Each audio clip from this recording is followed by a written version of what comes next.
Bonjour mes chers amis, Hamas a libéré aujourd'hui, samedi, 6 otages israéliens.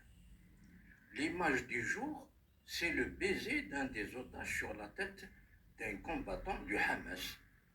Mais que signifie ce baiser? Bien sûr, pour les médias français, c'est une mise en scène du Hamas pour humilier les otages.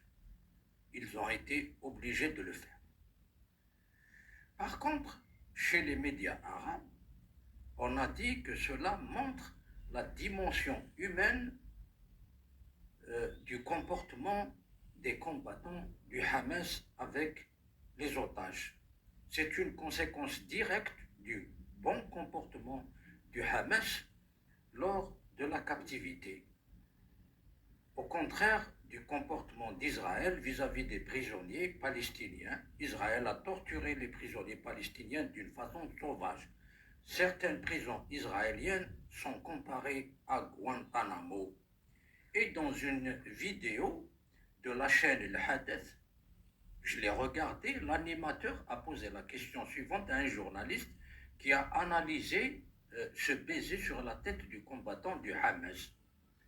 Il a dit, Israël a dit que le baiser sur la question de l'animateur, Israël a dit que le baiser sur la tête, c'est parce que les combattants du Hamas ont obligé l'otage à le faire. Qu'en pensez-vous?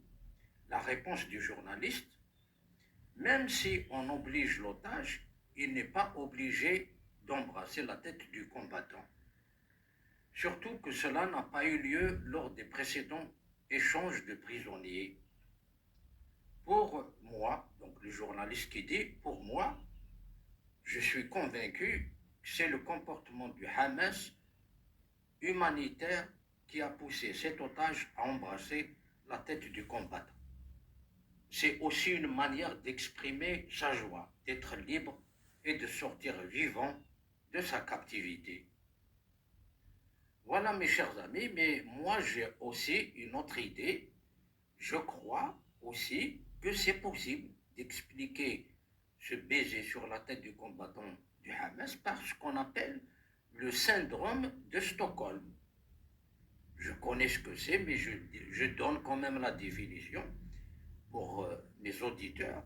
Le syndrome de Stockholm est un concept proposé pour expliquer l'attachement psychologique de victimes ou d'otages envers les bourreaux.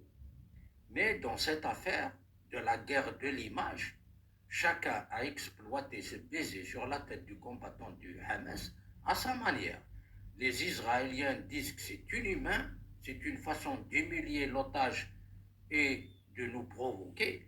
Pour les médias arabes, et surtout le Hamas, ils l'ont expliqué par un geste humanitaire de reconnaissance pour le comportement humain du Hamas vis-à-vis de ses otages lors de leur captivité. Wallahu alam et à la prochaine.